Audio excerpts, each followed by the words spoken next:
Hello friends, എല്ലാവർക്കും സ്വാഗതം. ഇന്ന് ഞാൻ വന്നിട്ടുള്ളത് ഒരു വെറൈറ്റി ആയിട്ടുള്ളൊരു ബ്രെഡിൻ്റെ റെസിപ്പിയുമായിട്ടാണ്. പ്രെറ്റ്സൽസ്. ഞാൻ ഈ റെസിപ്പി ഏറ്റവും കൂടുതൽ കണ്ടിട്ടുള്ളത് ഇവിടുത്തെ ഷോപ്പിംഗ് മാൾസിൽ ഫ്രഷ് ആയിട്ട് ബേക്ക് ചെയ്ത് വെച്ചിട്ടാണ്. ഇതിന് നല്ലൊരു അടിപൊളി ടെക്സ്ചറും ടേസ്റ്റുമാണ്. അപ്പോൾ നമുക്കിനി ഇതിൻ്റെ റെസിപ്പിയിലോട്ട് പോകാം. പ്രെറ്റ്സൽസ് ചെയ്യാൻ വേണ്ടി നമുക്ക് 1 കപ്പ് വെള്ളം, 2 ടീസ്പൂൺ ഈസ്റ്റ്, 2 ടേബിൾ സ്പൂൺ പഞ്ചസാര. ഈ വെള്ളം നമ്മൾ ചെറുതായിട്ടൊന്ന് ചൂടാക്കിയാണ് എടുക്കാൻ പോകുന്നത്. 2.5 കപ്പ് ഓൾ പർപ്പസ് ഫ്ലോർ അല്ലെങ്കിൽ പ്ലെയിൻ ഫ്ലോർ അല്ലെങ്കിൽ മൈദ, 2 ടേബിൾ സ്പൂൺ ചെറുതായിട്ട് ഉരുക്കിയ ബട്ടർ, 1/4 ടീസ്പൂൺ ഉപ്പ്. ഇനി നമ്മൾ ഇതിലേക്ക് ഒരു ഡിപ്പിംഗ് സൊല്യൂഷൻ പ്രിപ്പയർ ചെയ്യും. അതിന് വേണ്ടിയിട്ട് 2 കപ്പ് തിളച്ച വെള്ളം, 3 ടേബിൾ സ്പൂൺ ബേക്കിംഗ് സോഡ. ഇനി ഒരു 1-2 ടേബിൾ സ്പൂൺ പഞ്ചസാര. ഞാനിവിടെ എടുത്തിട്ടുള്ളത് ബ്രൗൺ ഷുഗറാണ്. വൈറ്റ് ഷുഗർ ആണെങ്കിലും കുഴപ്പമില്ല. ഇനി നമുക്ക് വേണ്ടത് 1 മുട്ടയുടെ മഞ്ഞ.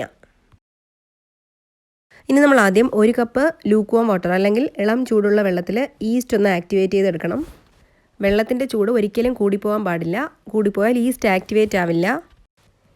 ഇനി ഇതിലേക്ക് 2 ടീസ്പൂൺ ഈസ്റ്റ് ചേർത്ത് കൊടുക്കാം. ഇനി നമുക്കിതിലേക്ക് നമ്മൾ എടുത്ത് വെച്ചിട്ടുള്ള 2 ടേബിൾ സ്പൂൺ പഞ്ചസാരയിൽ 1 ടേബിൾ സ്പൂൺ പഞ്ചസാര ഇതിലേക്ക് ചേർത്ത് കൊടുക്കാം. എന്നിട്ട് ഇത് നന്നായിട്ടൊന്ന് മിക്സ് ചെയ്ത് കൊടുത്തതിന് ശേഷം ഒരു 10 മിനിറ്റ് ഇതൊന്ന് ആക്ടിവേറ്റ് ആവാൻ വേണ്ടിയിട്ട് വയ്ക്കാം. ഇപ്പോൾ ഈസ്റ്റ് നന്നായിട്ട് ആക്ടിവേറ്റ് ആയി പൊങ്ങി പതഞ്ഞ് വന്നിട്ടുണ്ട്. ഇനി നമുക്ക് പ്രെറ്റ്സൽസിന് വേണ്ടിയിട്ടുള്ള മാവ് തയ്യാറാക്കണം. അതിന് വേണ്ടിയിട്ട് ഈസ്റ്റ് ആക്ടിവേറ്റ് ചെയ്ത ഈ വെള്ളം മിക്സിംഗ് ബൗളിലോട്ട് ഒഴിച്ചു കൊടുക്കാം. വെള്ളത്തിന് പകരം ചിലർ പാലും യൂസ് ചെയ്യാറുണ്ട്. അത് നമ്മുടെ ചോയ്സാണ്. ഇനി ഇതിലേക്ക് 2.5 കപ്പ് മാവ് ചേർത്ത് കൊടുക്കാം. ഇനി 1/4 ടീസ്പൂൺ ഉപ്പും കൂടി ചേർക്കാം. ഇനി ഇതിൻ്റെ കൂടെ തന്നെ നമ്മൾ ഉരുക്കി വെച്ചിട്ടുള്ള 2 ടേബിൾ സ്പൂൺ ബട്ടറും ബാക്കിയുള്ള 1 ടേബിൾ സ്പൂൺ പഞ്ചസാരയും കൂടി ചേർത്ത് കൊടുക്കാം. 1 ടേബിൾ സ്പൂൺ പഞ്ചസാര നമ്മൾ ഓൾറെഡി ഈസ്റ്റ് ആക്ടിവേറ്റ് ചെയ്തപ്പോൾ ചേർത്തിട്ടുണ്ടായിരുന്നു. നമുക്ക് വേണമെങ്കിൽ 1 ടേബിൾ സ്പൂൺ പഞ്ചസാരയും കൂടി ഇതിലേക്ക് ചേർക്കാവുന്നതാണ്. ഇനി ഒരു സ്പൂൺ വെച്ചിട്ട് ഇതെല്ലാം കൂടി നന്നായിട്ടൊന്ന് മിക്സ് ചെയ്യാം. ഇനി നമുക്ക് കൈ വെച്ചിട്ട് തന്നെ നന്നായിട്ടൊന്ന് കുഴച്ചെടുക്കാം. ഒട്ടും കട്ടിയാവാതെ നല്ല സോഫ്റ്റ് ആയിട്ടുള്ളൊരു ഡോ ആയിട്ടാണ് നമ്മളിതിനെ കുഴച്ചെടുക്കാൻ പോകുന്നത്. വെള്ളം കൂടിപ്പോയതുപോലെ തോന്നുകയാണെങ്കിൽ മാത്രം ഒരല്പം മാവും കൂടി നിങ്ങൾക്ക് ഇതിൽ ചേർത്ത് കൊടുക്കാം.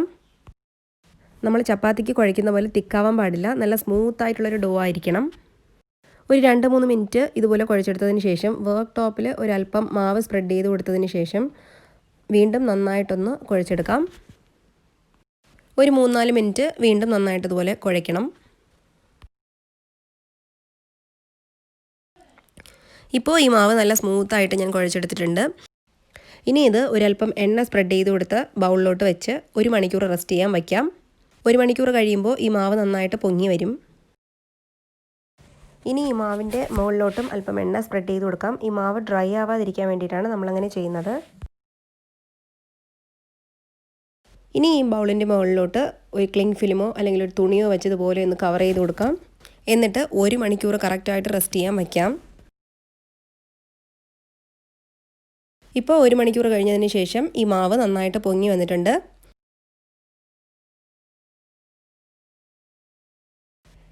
ഇനി ഈ മാവെടുത്ത് വീണ്ടും വർക്ക് ടോപ്പിലോട്ട് വെച്ചതിന് ശേഷം ഒന്ന് ഷേപ്പ് ചെയ്ത് കൊടുക്കാം. എന്നിട്ട് 6 പീസസ് ആയിട്ട് കട്ട് ചെയ്തെടുക്കാം.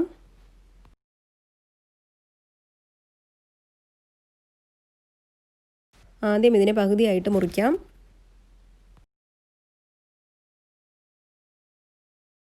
ഇനി ഈ 2 പീസസിനെയും വീണ്ടും 3 കട്ട് ചെയ്തെടുക്കാം. നമ്മൾ കട്ട് ചെയ്തെടുക്കുമ്പോൾ എല്ലാ പീസസും സെയിം സൈസിലിരിക്കാൻ ശ്രദ്ധിക്കണം.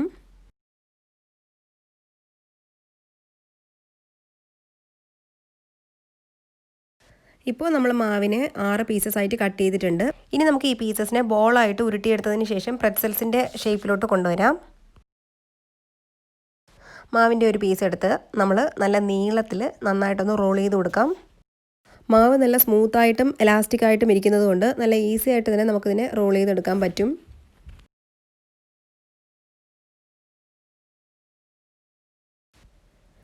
ഇത് നല്ല നീളത്തിൽ വന്നതിന് ശേഷം ആദ്യം ഇതിനെ ഒരു യു ഷേപ്പിൽ വയ്ക്കാം.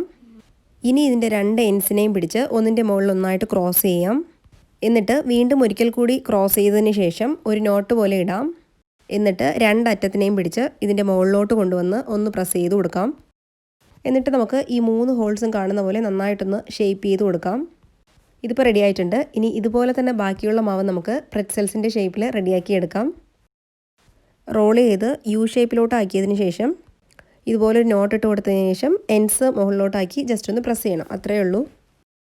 ഇനി നമ്മൾ ചെയ്യാൻ പോകുന്നത് വളരെ ഇമ്പോർട്ടൻ്റ് ആയിട്ടുള്ളൊരു പ്രൊസീജിയറാണ്. കാരണം പ്രെറ്റ്സൽസിനെ മറ്റുള്ള ബ്രെഡ്സിൽ നിന്നും വ്യത്യസ്തമാക്കുന്ന ഒരു പ്രൊസീജിയറാണ് നമ്മൾ ചെയ്യാൻ പോകുന്നത്. അതിനുവേണ്ടി 2 കപ്പ് നല്ല തിളച്ച വെള്ളം ഒരു പാനിലോട്ട് ഒഴിച്ചു കൊടുക്കാം.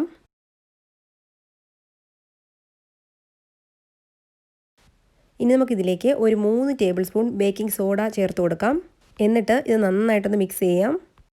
ഈ ഒരു സ്റ്റെപ്പ് നമ്മൾ സ്കിപ്പ് ചെയ്യരുത്. കാരണം ഈ ഒരു സ്റ്റെപ്പാണ് നമ്മുടെ പ്രെറ്റ്സൽസിന് ആ ഒരു ടെക്സ്ചർ കൊടുക്കുന്നത്. ഇപ്പോൾ ഞാനിത് നന്നായിട്ട് മിക്സ് ചെയ്ത് കൊടുത്തിട്ടുണ്ട്.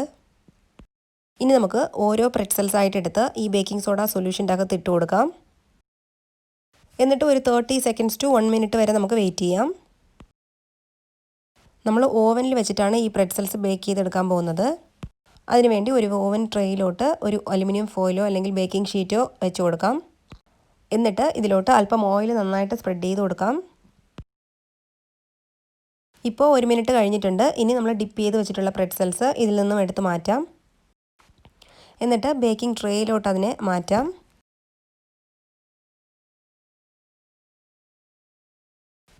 മാറ്റിയതിന് ശേഷം വീണ്ടും നമുക്ക് വേണമെങ്കിൽ ഇതിനെ ഷേപ്പ് ചെയ്ത് കൊടുക്കാം. ഇതിനകത്തുള്ള ഈ ഒരു 3 സ്പേസും കാണുന്ന പോലെ ഒന്ന് ഷേപ്പ് ചെയ്യാം. ഇതുപോലെ തന്നെ നമുക്ക് ബാക്കിയുള്ള പ്രെറ്റ്സൽസും ഈ ബേക്കിംഗ് സോഡ സൊല്യൂഷനിലോട്ട് ഡിപ്പ് ചെയ്തതിന് ശേഷം ബേക്കിംഗ് ട്രേയിലോട്ട് മാറ്റാം. കറക്റ്റായിട്ടൊരു 30 സെക്കൻഡ്സ് ടു 1 മിനിറ്റ് വരെ ഡിപ്പ് ചെയ്താൽ മതിയാവും. അപ്പോൾ ഞാൻ ആദ്യം പറഞ്ഞ പോലെ തന്നെ ഈ സ്റ്റെപ്പ് സ്കിപ്പ് ചെയ്യരുത്. ഇപ്പോൾ നമ്മൾ 3 പ്രെറ്റ്സൽസ് ഇതിലോട്ട് ട്രാൻസ്ഫർ ചെയ്തിട്ടുണ്ട്. ഇനി അടുത്ത സ്റ്റെപ്പ് ഒരു മുട്ടയുടെ മഞ്ഞ എടുത്ത് മിക്സ് ചെയ്തതിന് ശേഷം ഈ പ്രെറ്റ്സൽസിൻ്റെ മുകളിലോട്ടൊന്ന് ബ്രഷ് ചെയ്ത് കൊടുക്കാം. ഈ സ്റ്റെപ്പ് നമ്മൾ ചെയ്യുന്നത് പ്രെറ്റ്സൽസ് ബേക്ക് ആകുമ്പോൾ നല്ലൊരു ഗോൾഡൻ ഗ്ലേസിങ് കിട്ടാൻ വേണ്ടിയിട്ടാണ്. ബേക്ക് ചെയ്ത് കഴിയുമ്പോൾ പ്രെറ്റ്സൽസിന് നല്ലൊരു ഗോൾഡൻ ബ്രൗൺ കളറായിരിക്കും.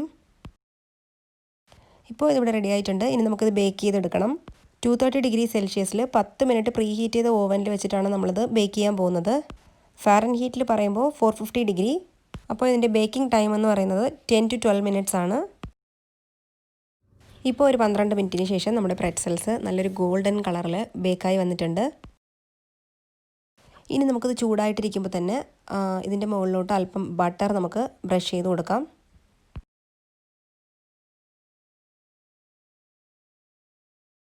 ഇനി ഇതിൻ്റെ മുകളിലേക്ക് നമുക്ക് അല്പം ബ്രൗൺ ഷുഗർ അല്ലെങ്കിൽ വൈറ്റ് ഷുഗർ നമുക്ക് സ്പ്രിങ്കിൾ ചെയ്ത് കൊടുക്കാം.